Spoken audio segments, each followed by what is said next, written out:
For one-of-a-kind culinary perspectives, gourmet fans worldwide turn to best-selling author and chef Anthony Bourdain, who joins us on WatchMojo.com. Roasted bone marrow, my favorite dish in the world. Oh, yes. This is my death row meal, okay? I describe it, butter from God. I'm your host, Layla. I get to ask him about his career and his TV series, No Reservations. Your job seems very rewarding. It's opened up a lot of opportunities like writing, traveling, television. In what ways does it actually feel like a job? Who saw that coming? You know, when I started cooking, it wasn't a profession with a lot of upward mobility. It's panned out pretty well. I mean, this cooking racket it seems to be a going concern still. So, you know, I don't know whether I'd suggest to someone, you know, going to cooking school so that they could end up with a food and travel show. I don't know, you know, I'm lucky, but it's working for me. And how did the No Reservations project heighten your appreciation for food? I think because all of those years of paying clinical attention to the details, it allowed me to just kind of relax and enjoy the moment in a spontaneous way, and allows you to look around and notice.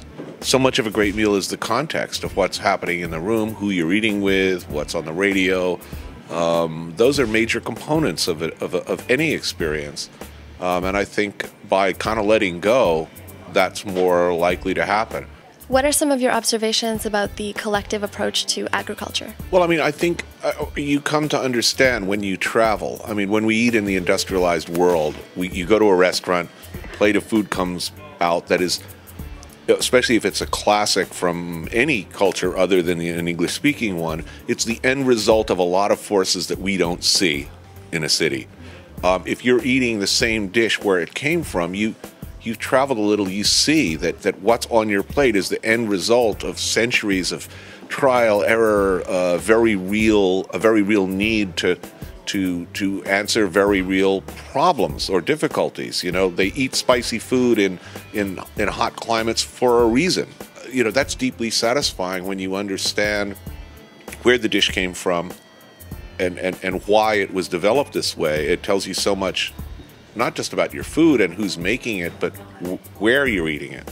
And it enriches the experience. Over the past few decades, you've learned a lot on the job.